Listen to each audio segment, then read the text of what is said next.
Welcome everyone to Coffee with a Codex. My name is Dot Porter. I am a curator in the Schoenberg Institute for Manuscript Studies in the Kislak Center for Special Collections, Rare Books and Manuscripts at the University of Pennsylvania Libraries. The Schoenberg Institute, or SIMS as we call it, is a research and development institute that's embedded in the Kislak Center for Special Collections. We have manuscript collections. We digitize all of them, so if you follow the record for this manuscript, you will see links to a few different digital versions of this, so you'll be able to see high-resolution images there. We do a lot of different kinds of digital projects, but one of the things that I really love to do is share our manuscripts with a broad audience. So Coffee with a Codex is a weekly Zoom program, so I just take a book off the shelf for 30 minutes. We look through and do a little bit of show and tell.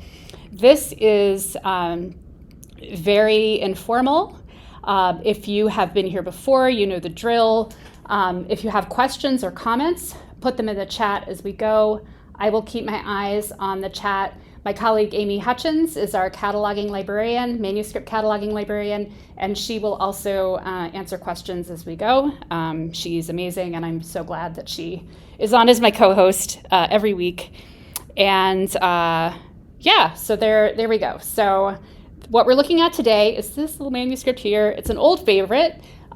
This is not the first time that we have looked at this book in Coffee with a Codex. So if you go to YouTube, I think it was 2022, we did it before. So I don't know how this will compare to what we looked at. It's the same book, so probably a lot of the same stuff, but it's so neat. And if you don't go to YouTube and look at the videos, you're gonna miss it. And I don't want you to miss it because it's so neat. Okay, 15th century Italian.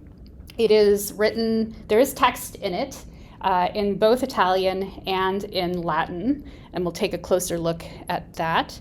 The binding is part of why I love it. It's what we call a limp parchment binding. So in this case, it's basically a great big sheet of parchment that's been, hold on, let me see if I can keep that. There we go.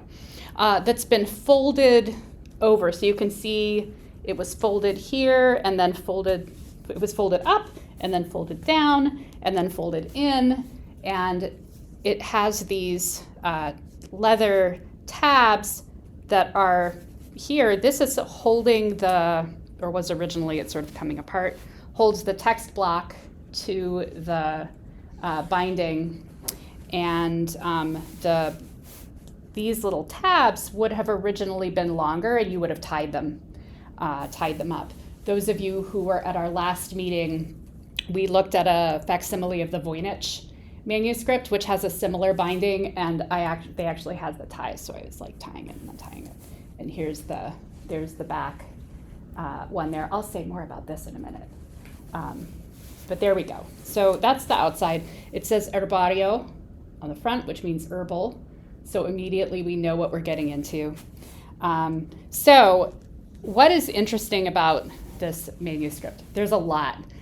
So when I say that this is a 15th century manuscript, I mean that very literally, in the sense that it started being written at the start of the 15th century, and it was still being written at the end of the 15th century and even later. And when I say written, I mean illustrated, because it is primarily an illustrated herbal. So there are three sort of different main sets of illustrations in this book. The first ones are on the recto side, so that is the right side of the page.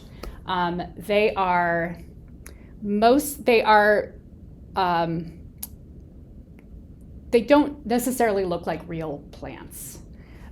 So there was a tradition of illustrated herbals where, like other kinds of books, you were just copying the book. So the illustrations here are actually being copied from some other copy, and then which was itself copied from another one. There was a whole tradition of these plants. So as we go through, you'll see that the plants on the right side of the page look kind of fantastic. Some of them will have faces on them, or they'll have roots that look like animals. Sonata says, so it's like a massive game of telephone. It's a little bit like that. You're sort of going over time. And the concern was not with making it look like a plant, the real plant. The concern was sort of illustrating, you could say, like what the plant in some cases is for. Because this is primarily a medicinal manuscript. So the idea is that you have plants in here, and there are some of them, not all of them, have words attached. So if we look over here, here is a description of basically how you prepare this plant for medicinal use. Now, on the left side, we have primarily illustrations that were added later in the second half of the 15th century. And this is during a period of time where there's actually a movement towards more realistic illustration, generally, and also in your herbal. So the plants on the left will look more like real plants. And in some cases, scholars believe that they were actually copied from real life. So this plant may have actually been a plant like either in a herbarium, which is a storage place for dried plants, or out in the field even. So there's a question from Heidi on the verso, does the illustration overlap the text? So in this case, it does. Let's zoom in and take a look at this. And apparently it varies on different pages. In this case, you can see it here with this DO. The text is over the illustration. It doesn't go all the way over the illustration, but there's a little bit of overlap here and then in this word. So clearly, in this case, the illustration was made, and then the text was written next. And again, I say apparently, when I was reading the record, I've never noticed this before, but when I was reading the records, it did say that sometimes the illustration is over the text. So let's see, Brian asked, is it normal that a manuscript have additions, like when the manuscript is 50 or older? Yeah, additions can happen to manuscripts at any point.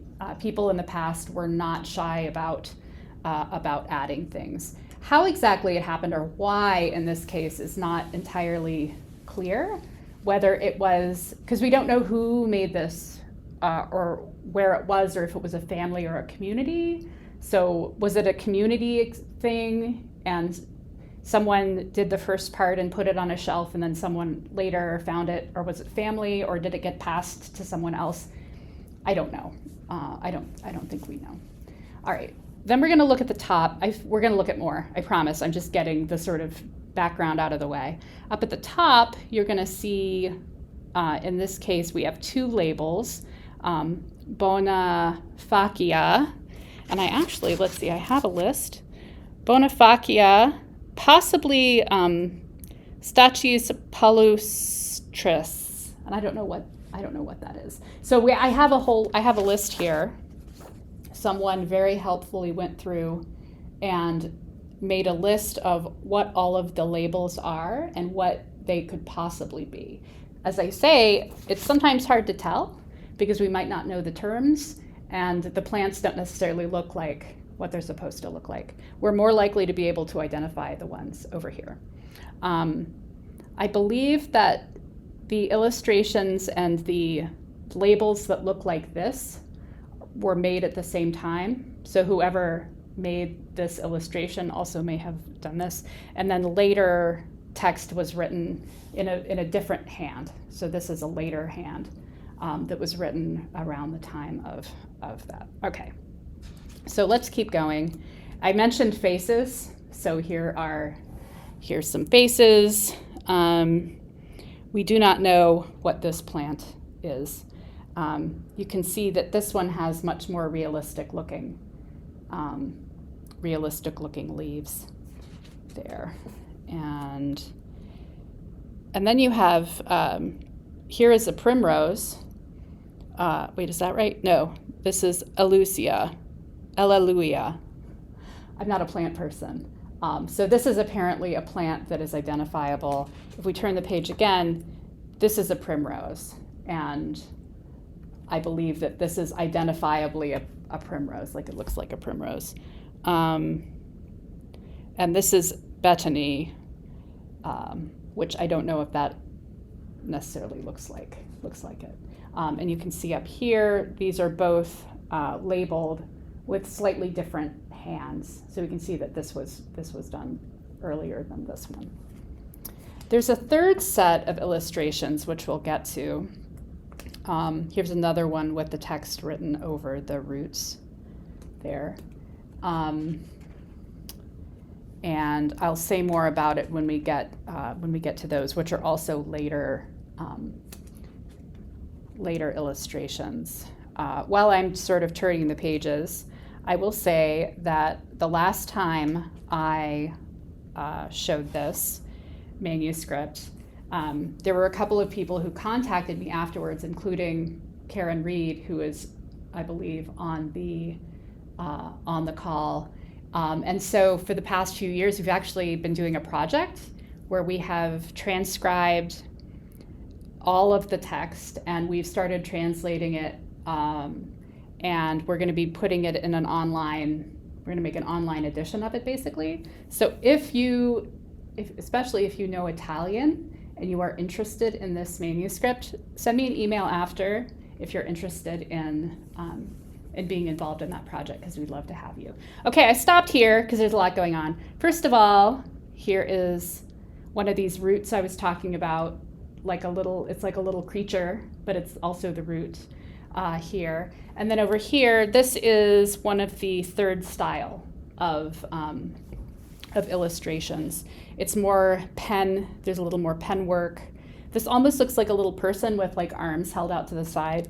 I don't know, in some cases it's clear that these are the same plants. I can't actually tell if this is supposed to be the same plant or a different plant.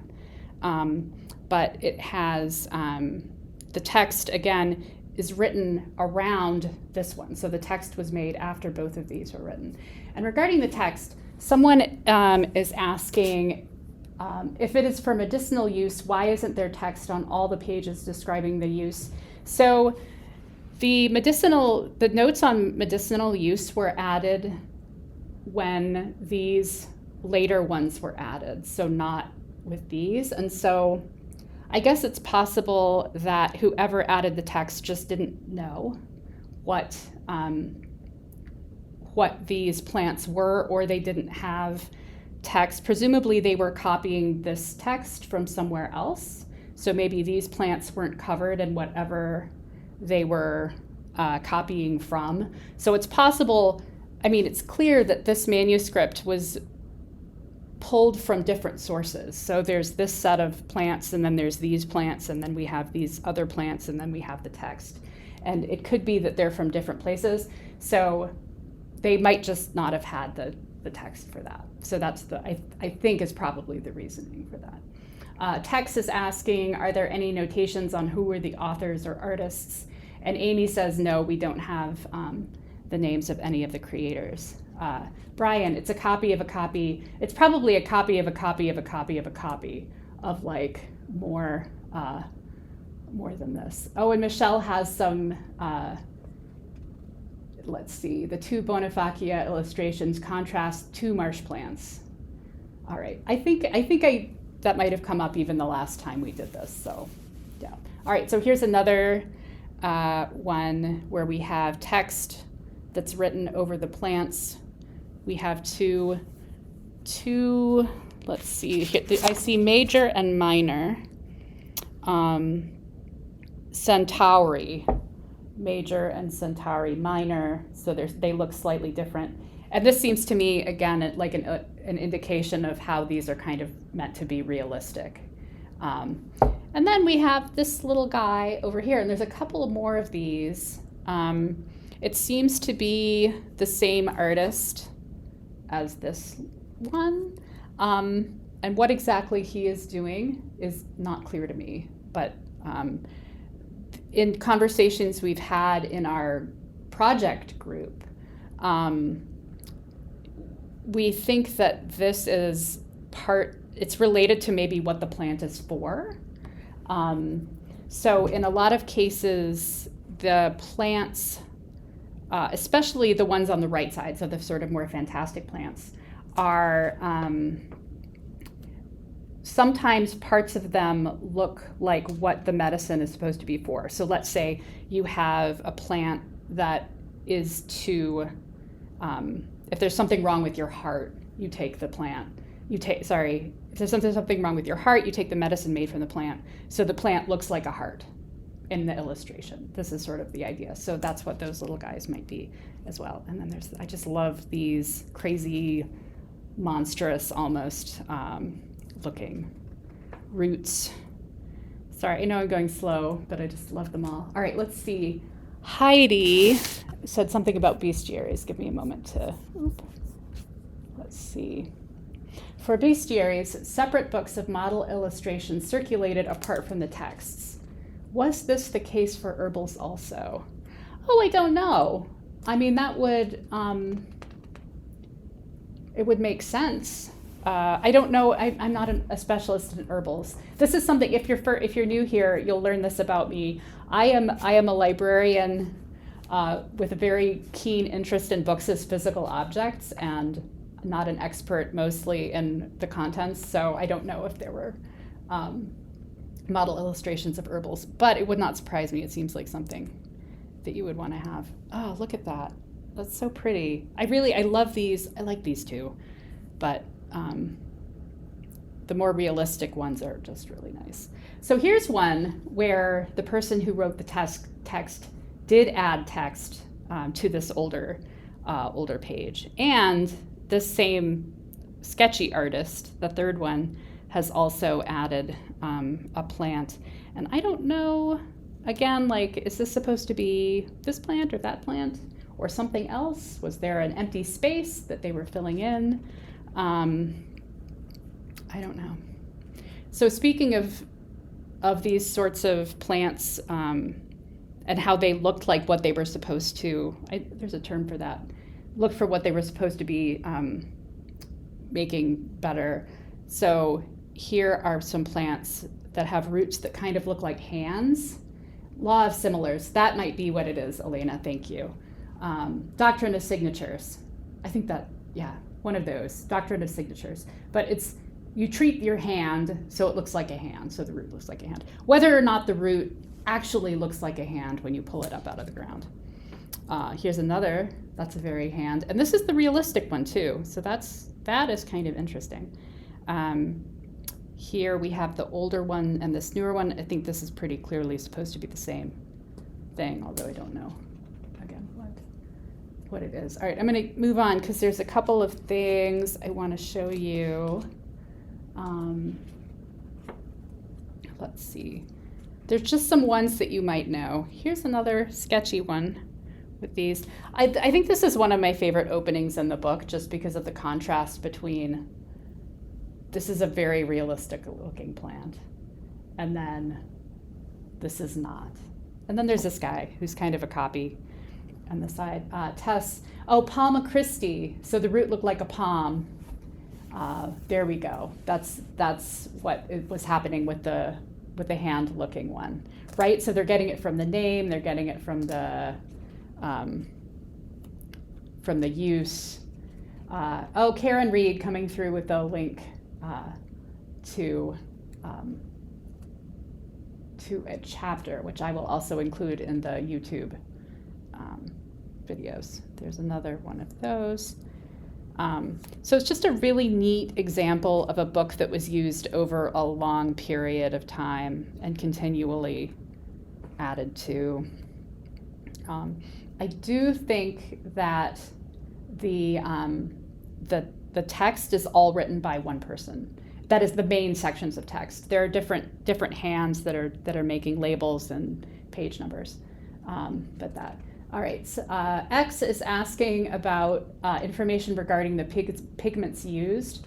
I don't think that we have ever had any tests done on on this. So we don't know exactly what pigments are used. And again, the limits of my knowledge, I don't know what would have commonly been used in Italy in the 15th century.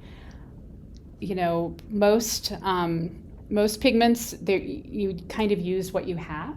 So they could be organic material, could be made from plants, could be minerals. Here's little baby heads. That's not about the pigments, but you can see little heads in the roots. So yeah, I just don't know. It would be possible to get tests done, either chemical tests or like light. I think you can use light actually to see what the different ingredients are, but we haven't done that. Here's another one. I see my friend Christine Kemp is on the chat, and this is one of her favorite. Christine works in our makerspace, and she makes. In a minute, I'll show you some stuff. But she makes sort of creative things using our manuscripts, and this is one that I know she's been working on. So it's pretty neat. Okay, here's a mandrake. You've probably heard of a mandrake. So there's several mandrakes in this, or mandrogora, as they call it here. But this is probably made most famous by Harry Potter. And because there's a scene in those books involving mandrakes, and there are more here.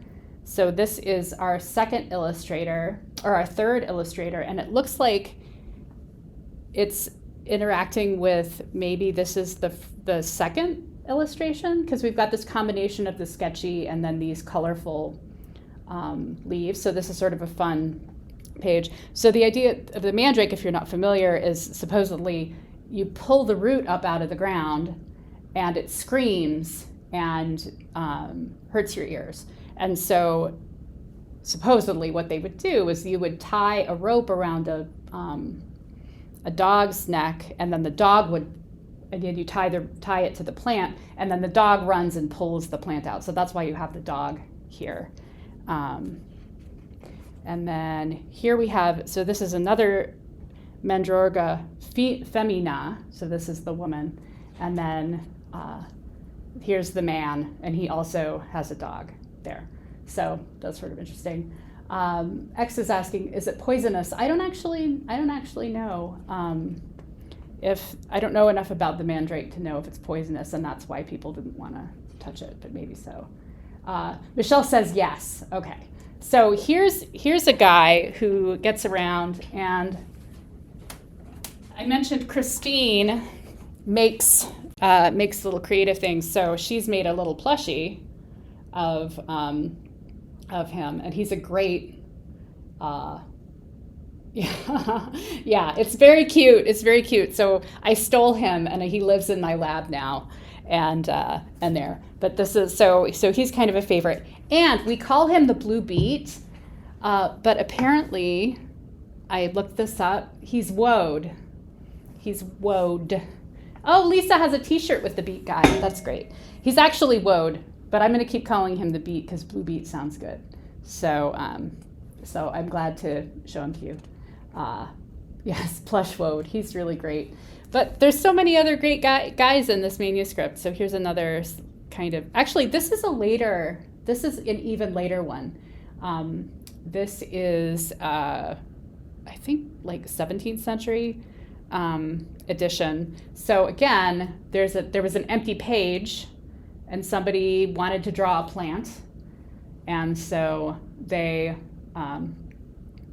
did this. So Brian says, imagine making a picture in a manuscript and then someone makes a plushie out of it. I think that would be kind of amazing, actually. Okay, Lindsay is asking the date of this section. So on the right, we're talking about early 15th, first half of the 15th century, so before 1450. Most of the ones on the left side are later in the 15th century.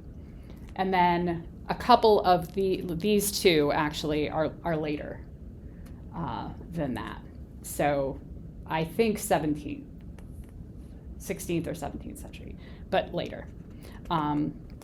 So this is, I think Brian asked about it. This is like things that people would do, right? I want to draw a plant. I have this old book and it's got a blank page, so I'm going to draw the plant there. Is sort of the way that I think about that, because that seems like a human thing. And then after this point, the versos are going to be, they're going to be more blank versos.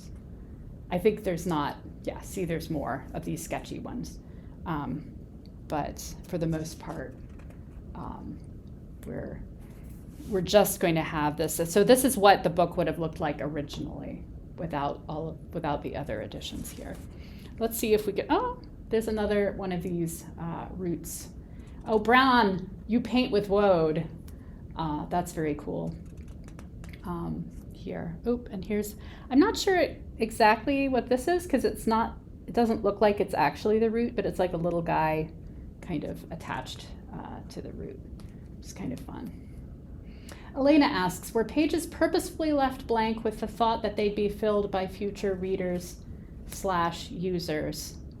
That is a good question. I mean, why did the first artist only draw on the right side, like the right page, when there were these blanks, and they could have they could have just gone and done it on both sides. I don't know. Maybe they thought, I don't know what they thought. That's an excellent question, and I don't know if anyone else knows why that would have been. Kind of like this one. This is what I think, they're fantastic, right? Like no plant looks like this. It's just pretty amazing. So I don't think we're going to get to all of them. Oh, X, maybe so it didn't bleed through. That's a thought, because you can sort of see. So the bleed through is when you, on the opposite side of a page, you can see what's on the other side. So that could be, it could be that they just didn't want what was on the other side to go over. Oh, we have a couple of questions. Paper or parchment? This is paper. It is paper. So less, it's nice paper, but still paper as opposed to parchment. All right. Yeah. Oh, Elisa says they also might want to avoid offset. So offset would be if you closed the page and then you when you open it up, whatever is on this side is then mirrored on this side. So that could be here. Brian is asking, at their time, were the pictures considered good quality or not?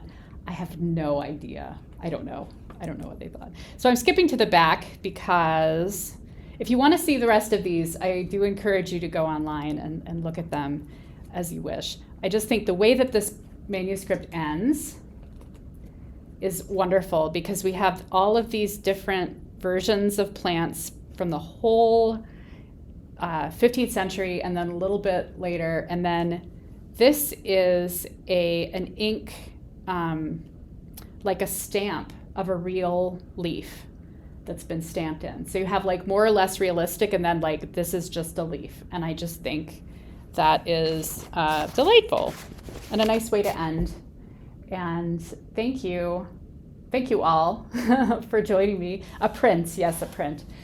Thanks for joining me for this walk through LJS 419, which is really one of my favorites. I hope you all have a fantastic week, and please come back next week for more manuscripts.